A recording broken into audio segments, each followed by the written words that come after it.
2012లో ఏ ప్రభుత్వం ఉంది? కాంగ్రెస్ ప్రభుత్వం ఉంది. మరి ఎవరు తీసుకురావాలి? కాంగ్రెస్ పార్టీ తీసుకురావాలి. మరి ఫస్ట్ ఎవరిని మీరు బ్లేమ్ చేయాలి? కాంగ్రెస్ పార్టీనే బ్లేమ్ చేయాలి. అయితే రాహుల్ ఖాన్ గారు మాట్లాడిన కొన్ని మాటలు మనం ఇప్పుడు డెఫినెట్గా మాట్లాడుకోవాలి సార్. ఆయన బాధ ఏంటంటే యూపీఏ 1 యూపీఏ 2 గవర్నమెంట్ ఉన్నప్పుడు నేను మాట్లాడేటప్పుడు నేను ఏమైనా వేసుకో చాతయం చేసుకోబ్బా, చాతయం చేసుకోమని చెప్తున్నా.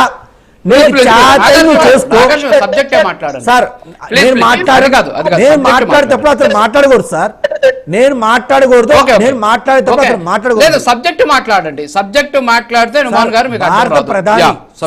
భారత ప్రధాని ఆయన ఒక బీజేపీ నాయకుడిగా మాట్లాడలేదు సార్. ఒక భారత ప్రధాని దేశ ప్రజలను ఉద్దేశించి 4 మంచి మాటలు చెప్పినప్పుడు ఆ మంచి మాటలని వీళ్ళు స్వాగతించినా సరే, ఆ మంచిని గురించి వీళ్ళు డిస్కస్ చేసినా నేను ఒప్పుకునేవాడిని. ఈడ కూడా హిందూ ముస్లిమ్స్ అని డివైడ్ చేస్తున్నారని చెప్పి భారత ప్రధాని మాట్లాడినప్పుడు మేము ఎందుకు సైలెంట్గా ఉండాలి? సరే పాయింట్కి వద్దాం సార్.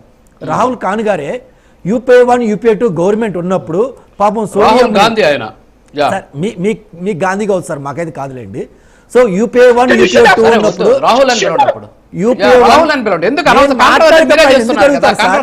సార్ ఆయన ప్రధాని ఎన్ని మాట్లాడినా మేము సైలెంట్ గా విని రాసుకున్నాం. పాయింట్ టు పాయింట్ డిస్కస్ చేస్తాను. ఆయన దగ్గర పెన్ను పేపర్ కూడా లేకపోతే నేను పంపిస్తాను, రాసుకోమని చెప్పండి, తర్వాత రిప్లై ఇవ్వమని చెప్పండి. సో యూపీఏ 1 యూపీఏ 2 గవర్నమెంట్ ఉన్నప్పుడు బహుశా వాళ్ళ మమ్మీ నన్ను పీఎం చేయొచ్చు అంటే నువ్వు పసిబిడ్డ బిడ్డ నువ్వు ఆడుకోపా అని చెప్పుంటారు మేడం సార్.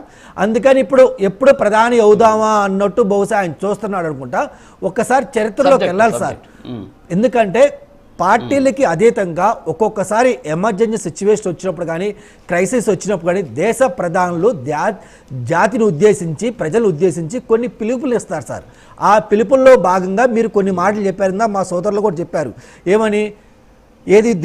ఒక పూట మనం ఏమి తినకుండా ఉందామండి, అది సోమవారం అని చెప్పి, లేదంటే అంతకుముందున్న నెహ్రూ గారు కూడా ఆయన కూడా చెప్పారు వారంలో ఒకరోజు మనం ఉపవాసం ఉందామని చెప్పి. ఆ తర్వాత మన్మోహన్ సింగ్ గారు కూడా చెప్పారు మనం సబ్సిడీ తగ్గించుకోవాలి, డబ్బులు చాలా జాగ్రత్తగా వాడుకోవాలని చెప్పి. లేదు ఇందిరాగాంధీ గారు చూసారనుకోండి, ఆమె ఎమర్జెన్సీ సిచ్యువేషన్లో కొన్ని డెసిషన్ తీసుకుంది. కొన్ని జాతిని ఉద్దేశించి కొన్ని డెసిషన్ తీసుకున్నప్పుడు పార్టీలకు అతీతంగా మనం స్వాగతించాలి, అది మొదట నేర్చుకోవాలి. రెండోది, వీళ్ళు విశ్వగురు అని చెప్పి ఏదేదో మా మీద వేస్తున్నారు కదా.